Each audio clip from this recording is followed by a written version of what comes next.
Inspired by real-life events, narrator Nathan Drake woke up at 3:28 a.m. inside a sealed global space navigation command complex beneath Houston with emergency deep space trajectory deviation alerts flashing across massive interplanetary mission control walls, and an international aerospace director saying, "Your authorization sequence initiated an unsanctioned autonomous navigation override across multiple orbital and deep space guidance systems." And in that instant, his entire world collapsed because just hours earlier, he was a senior aerospace systems engineer working for a multinational space navigation consortium responsible for regulating satellite trajectory alignment, lunar transport routes, Mars cargo navigation frameworks, and autonomous spacecraft guidance infrastructure. And now he was being treated as the central cause of a classified aerospace crisis that nearly triggered synchronized orbital misalignment across multiple international space programs. And the first shock wasn't fear, it was disbelief so intense, it felt like even humanity's path beyond Earth had stopped belonging to human control. Because Nathan's entire career was built on stabilizing navigation systems, preventing orbital drift, and ensuring autonomous spacecraft remained synchronized under extreme mission conditions. But now those same systems were defining him as the operator who initiated a cascading global navigation override he had no memory of activating, and within hours, his aerospace security clearance was suspended. His biometric navigation keys frozen under international orbital governance law, his access to all flight control systems revoked, and internal trajectory telemetry logs labeled him as primary anomaly in distributed global aerospace escalation event. And Nathan sat in the interrogation chamber, replaying his last operational cycle, remembering orbital correction audits, deep space synchronization checks, autonomous guidance simulations, and then a gap, an unexplained missing execution window between 12:02 a.m. and 1:54 a.m., where global aerospace systems showed his authentication profile, issuing high-level trajectory override commands across multiple orbital and interplanetary infrastructures simultaneously. But he had no memory of initiating any of those actions. And when investigators showed him synchronized navigation telemetry, displaying autonomous orbital rerouting events, satellite drift propagation, and emergency stabilization sequences unfolding under his credentials across global aerospace networks, Nathan immediately said, "That's not me. I never activated those systems." But the lead aerospace director replied coldly, "The network has already verified complete execution integrity across all navigation layers." And that sentence shattered his understanding, because it meant identity. Inside global aerospace systems was no longer about human intention or manual control. It was about validated execution consensus across machines guiding humanity's expansion into space itself. And by sunrise, he was released under continuous international surveillance. While global aerospace intelligence networks had already internally classified him as a high-risk orbital destabilization vector. And outside the facility, Nathan stood beneath the dark Texas dawn, watching satellites move silently across the fading stars, while invisible guidance systems calculated humanity's future beyond Earth in real time without public awareness. And that night, he received a message through an encrypted orbital relay saying, "If you want to understand the navigation event, come to sublevel Hangar Orion 9 beneath the abandoned aerospace guidance archive. No devices." And despite knowing it could permanently erase whatever remained of his life, he went. Because when a system defines you as the trigger of humanity's navigational collapse beyond Earth, truth becomes more important than survival.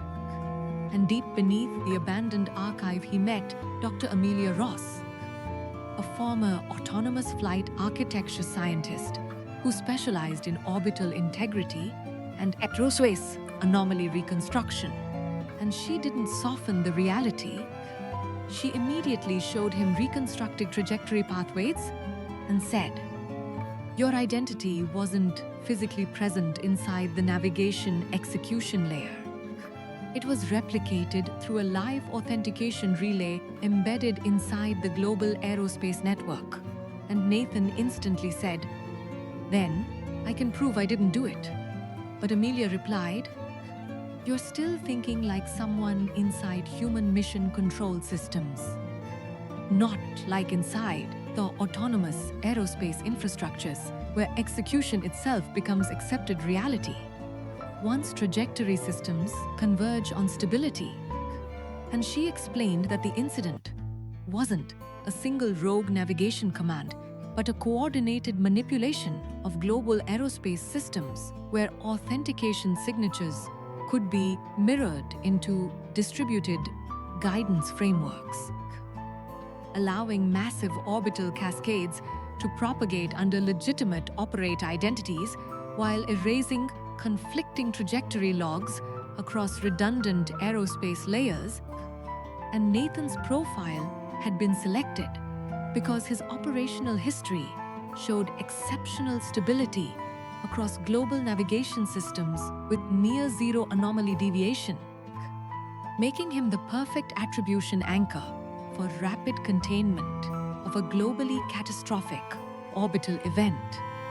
And suddenly the case wasn't just about navigation failure. It was about identity replication inside infrastructure, capable of controlling humanity's direction through space itself.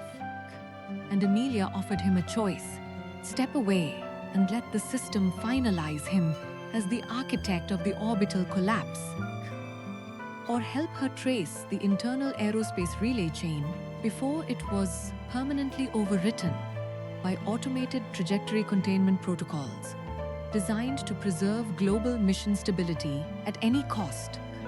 And Nathan stood in silence, listening to distant reactor vibrations beneath the underground hangar, thinking about how humanity had already surrendered exploration to systems operating beyond human reaction speed, thinking about years of engineering work spent trying to prevent exactly this kind of autonomous navigational manipulation, and thinking about how fragile identity becomes when even direction itself can be rewritten as an executable command.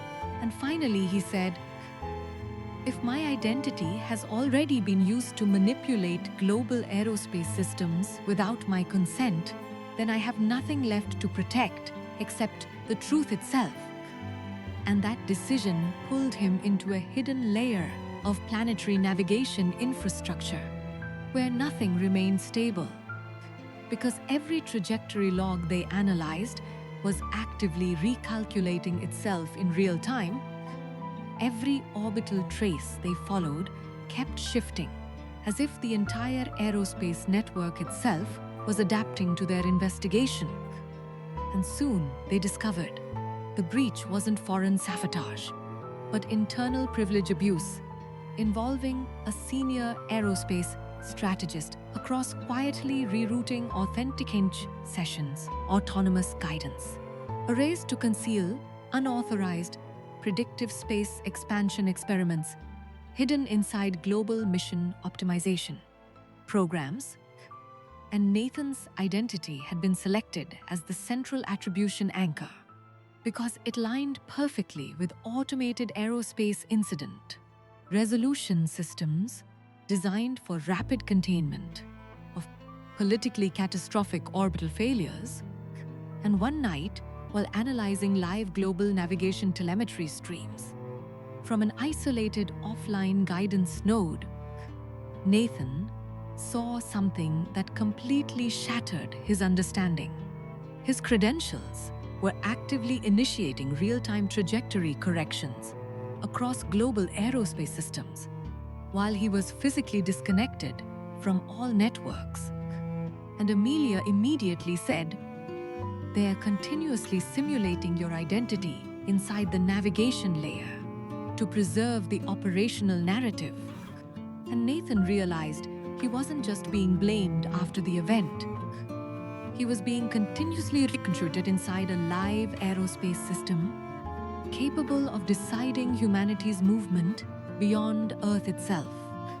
And pressure escalated rapidly as anonymous containment directives began appearing on secured channels, instructing him to terminate investigation or face permanent classification as an international orbital threat entity. And sleep disappeared completely. Trust collapsed entirely. And even silence felt like monitored guidance feedback. And at one breaking point, Nathan whispered, "I thought navigation systems existed to help humanity explore the universe. But maybe they exist to decide where humanity is allowed to go." And Amelia replied, "Systems don't preserve truth, they preserve direction." And that realization changed everything inside him, because he stopped trying to defend his identity and started focusing only on exposing the mechanism. And as they dug deeper, they uncovered encrypted relay nodes inside global aerospace infrastructure, continuously generating synthetic navigation histories to distribute blame across multiple operational identity profiles in real time. And Nathan's profile had been amplified as the primary attribution point, because it minimized global panic and allowed rapid closure of the aerospace crisis without exposing deeper corruption inside worldwide orbital systems. And when they finally compiled enough verified encrypted evidence to trigger international aerospace oversight escalation, protocols activated immediately, attempting to erase trajectory histories across mirrored orbital navigation systems worldwide.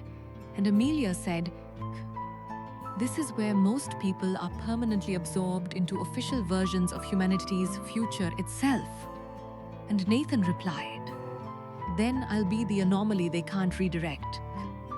And together, they transmitted secured evidence chains to independent international oversight authorities, while preserving decentralized encrypted backups across isolated aerospace nodes. And within days, the investigation escalated into a worldwide orbital control corruption probe, exposing identity replication abuse, autonomous navigation manipulation, and coordinated aerospace system exploitation across governments, corporations, and classified space agencies. And arrests followed within senior flight architecture divisions. And when it was over, Nathan stood alone beneath the fading stars above Texas, watching humanity's silent machines continue moving through space as if nothing had ever happened.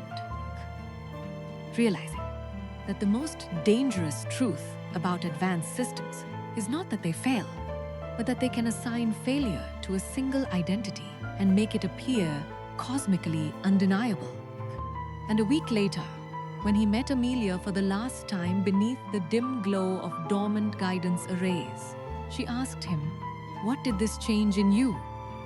And Nathan looked toward the silent sky, stretching endlessly beyond Earth, and said, "It showed me that identity inside systems is never exploration.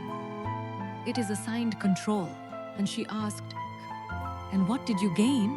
And after a long silence, he replied, "The understanding that truth doesn't survive inside controlled navigation systems. It survives only in the people who refuse to accept a version of themselves, generated to protect the stability of direction itself." And as he walked away alone into the quiet dawn, beneath a world still silently moving toward the stars under invisible guidance systems, he finally understood the deepest reality of his journey. that sometimes life doesn't destroy you directly. It quietly assigns you the collapse of humanity's future path itself and waits to see if you accept the system's version of reality. But real survival begins the moment you refuse to become the identity a system creates to control, even where humanity is allowed to go beyond Earth.